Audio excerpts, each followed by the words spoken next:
Fox 26 News. Hello and welcome to Fox 26 News at whatever time you're watching this. We've got breaking news coming out from Washington, D.C. about the laws that were passed in Washington State and Oregon. There have been riots and protests breaking out from the new laws about physician-assisted suicide. To get more information about that, we're going to go over to Emily on camera 2. Emily, how you doing? Thank you for that introduction, Emily. So, you've come over to me to talk about physician-assisted suicide. Just so you viewers at home know, physician-assisted suicide is where doctors are prescribing things that help patients die. There's strong medicines that, if used in a certain way, can kill you, but can also be used to help the sicknesses that you're having. So, now with that definition, we're going to go back over to Emily in the station. So, back to you, Emily. Thank you for that, Emily.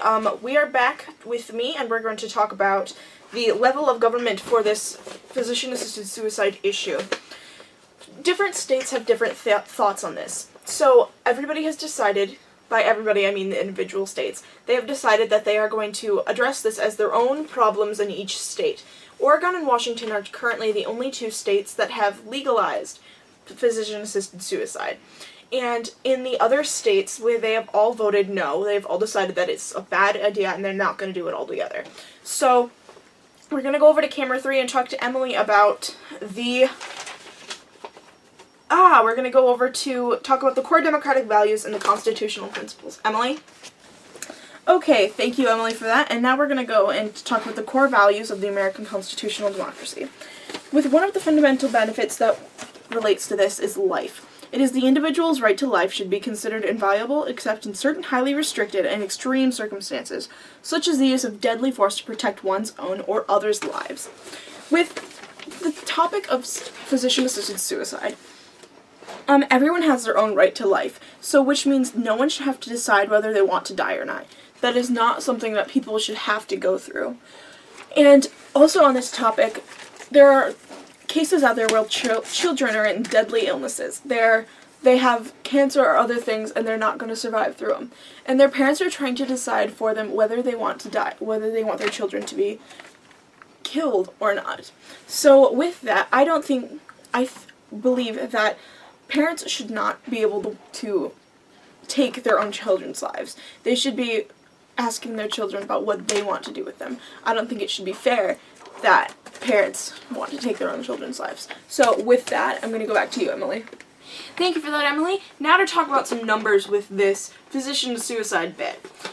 Okay, so in 2002, 6% of 5,000 physicians interviewed admitted helping their patients die. This means they admitted to doing this physician-assisted suicide. That's only a small portion because a lot bigger of a number than that will not admit to doing it. More doctors do it than don't, and they just don't admit it. So that also is 6% of 5,000 is only 300 doctors. That means a small percent of physicians also actually want to help their patients die. A lot of people do not want to do it, but they do it anyway. Also, 141 parents interviewed. 10% considered hastening their child's death. This is from a topic of cancer. So that's 10% is not a large number. Parents don't want to go through this. And this is also the number who considered it. So why should it be legalized when not very many people want to do it? That's my question.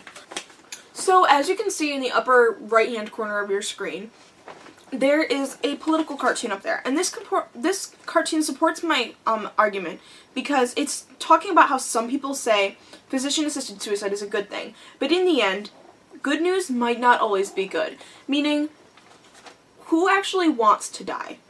There are always those few people out there, but that's not a topic that most people want to talk about. As you can see from this image up here, that in this situation, this lady did not want to go through it. So why should it be legalized if most people don't want to do it? So we are here talking with Angie McFillan about her child's death.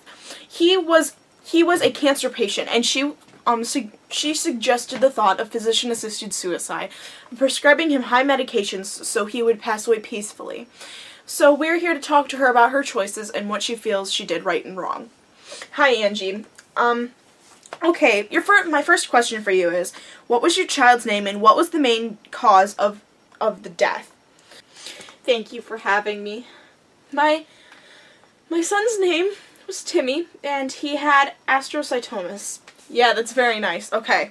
Thank you for that. Question 2. How do you feel about the entire physician-assisted suicide situation? Like, what are your opinions on it and such? Well, I support the entire physician-assisted suicide thing because I didn't want my son to go through more than we had to go to, so I made the decision to, Yeah, I see. Okay.